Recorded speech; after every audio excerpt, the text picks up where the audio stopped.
Hi, thanks for checking out our repair channel. Hopefully you like this kind of stuff, and hopefully it'll be of some benefit for you. Because we work on a lot of different electric fence units. We get old ones, new ones, uh, things that have been around for 50, 60 years, the ones that have been around for a couple of years. We get a little bit of everything coming through here.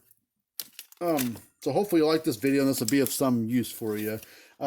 If you've never been to our channel, this is the first time you've ever seen one of our videos, I appreciate you finding us. And if you go to if you want to subscribe, that's fine. If you like the video, a little thumbs up button there. Down in the description area, I'll have a link to our websites. We've got two websites. We work on electric fence boxes. We work on more of those than we do anything else. But we do work on the cattle scales and low bars and EID tag readers for like Gallagher and True Test and stuff like that. But our website is fencerfixer.com. Fencer Fixer spelled F as in Frank. And then we have our cattlescalerepair.com. And there are links down in the description and all that stuff. But if you just want to type it in, you can type it in. We do give free quotes, and we do 18-month repair warranties on everything that we work on repair-wise, and lightning is part of that warranty as well. So that's of some benefit to somebody, I'm sure it is. But anyways, this is one that we just worked on here not too long ago. This is an O'Brien's model 16/110. It's 110 volt, 16 joule unit. We fixed for the guy. It took a bit of work to get this thing going again, because they don't make any circuit boards for this anymore. Transformers, I don't think they make them either, but I can probably retrofit a transformer in there that will work with this size of units, because there's enough space in there that we can probably retrofit something in there that will work like it's supposed to. And the capacitors, they can be replaced. They're not anything special. A lot of brands use similar capacitors between the different brands out there. So as long as you use the right style and the right size, you can put other brands of capacitors into another unit, as long as it can fit and as long as it's the right one. I'll also have down in the description area down below this was a 3-part deal that took us to repair this thing. So part 1, 2, and 3 be down in the description area. I'll probably have a little thing that comes across the screen up here that you can click on for part 1, 2, or 3. Probably just do them right in a row. But we got it going again. This took us about, I would say altogether, about a little over an hour to fix this thing. From the time we took it apart, fixed it, and put it back together, probably took about an hour. Took a bit of just reworking and stuff, and luckily the parts that we replaced in it were the only parts that were bad. Like, so we had to repair the main board in this thing. We couldn't just go out and buy a new board and put a new board in there, because they don't make it anymore. And if you look at the serial number on this thing, I don't know exactly if they date them the same way some brands do, but the serial number is this bottom number there. And usually, typically, the first 2 digits is the year. Not on every brand, but few of them. So 07, I'm going to guess, is a 2007 model based on when it was built. So it's 13 years old based on when this based on when this video was put together. But we'll go through some of the features of it and kind of talk about it. It has a row of lights right here. The bottom 2 are red, and top 3 are green. And it's like your fence performance gauge. So if your fence is pretty clean and not a lot of stress on it, it should go all the way in the green, the top green. If I get some shorts out there, it might drop into this green, or maybe worst case down this red if you get a bad short. But that's just a quick glance. If you're walking by and you see this unit go all the way in the green, okay, I'm fine. I'm good to go. Should be good to go. My fence isn't dragging down too much by anything.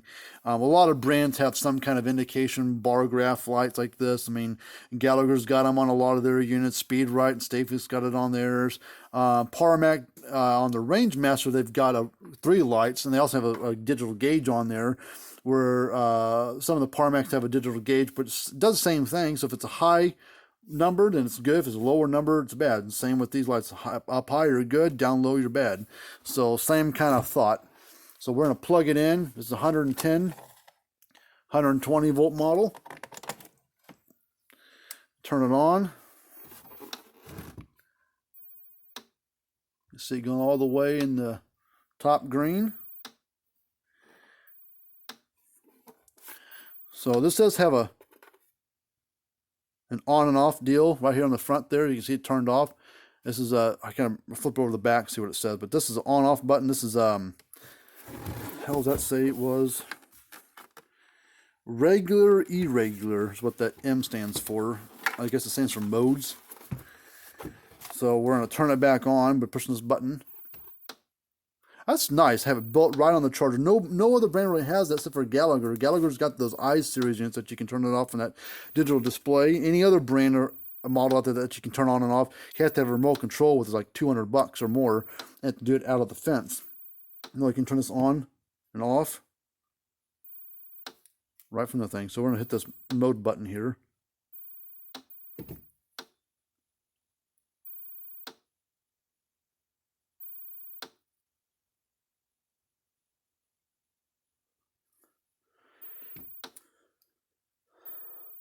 I guess this is the irregular is just a weird pulse pattern, I guess is what it is.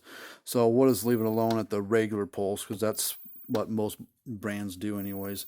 So we're going to turn it off physically, pull the knobs off here. This is a really well thought out unit inside. I mean, it's fancy, but not too fancy.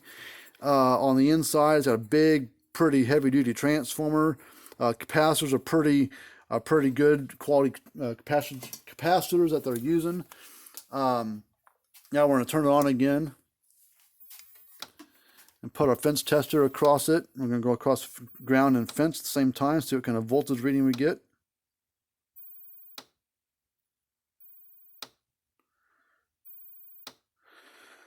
$11,000 volts on this unit. It's pretty hot charger.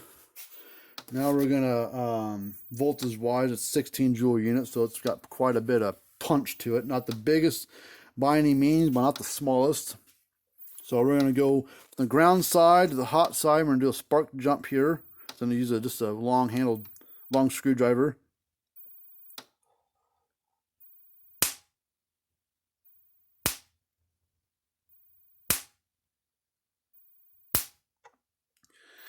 So nice spark from it. What I also want to show you is if I can find it. I don't know where the hell it's at. I've got a load. Here it is. I'm going to put a load across it to kind of simulate heavy drag on it, like a bunch of grass on it or bad wire on against an insulator or against a fence post, something like that. Shorten out to ground. This is a 150 ohm resistor, 10 watt. The closer you get to 0 ohms, which is a dead short, the worse, the harder it is on a unit. So we're going to put this across here, and we're going to see how low it drags the lights. I'm hoping it still stays in the green.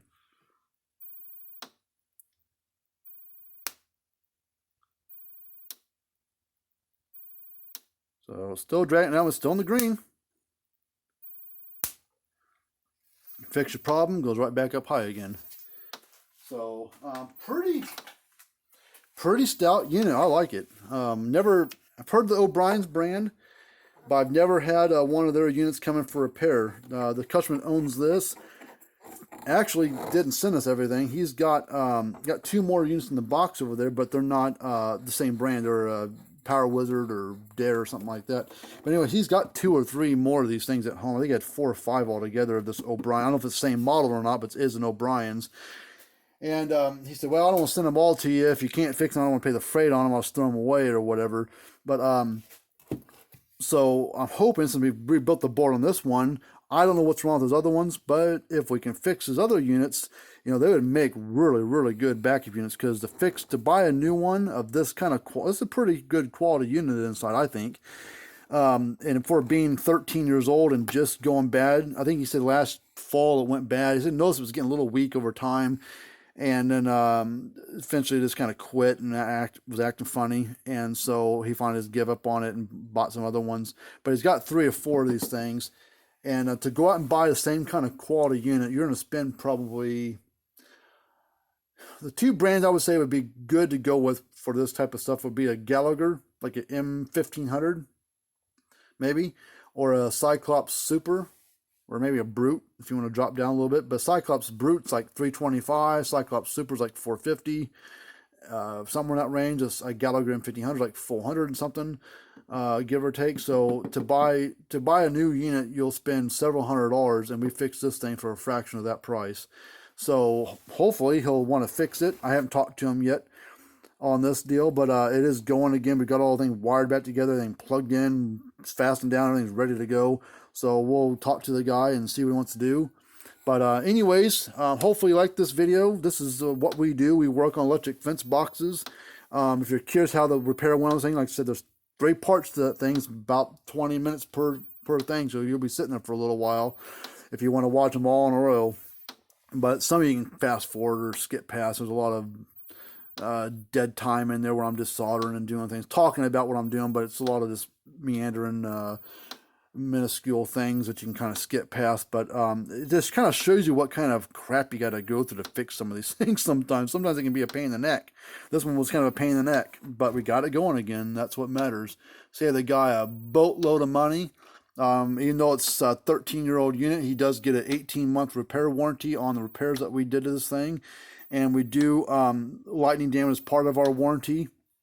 So if it ever goes bad again the next year and a half, whether it's on its own or lightning or whatever on the board, because all we did to it was repair the board.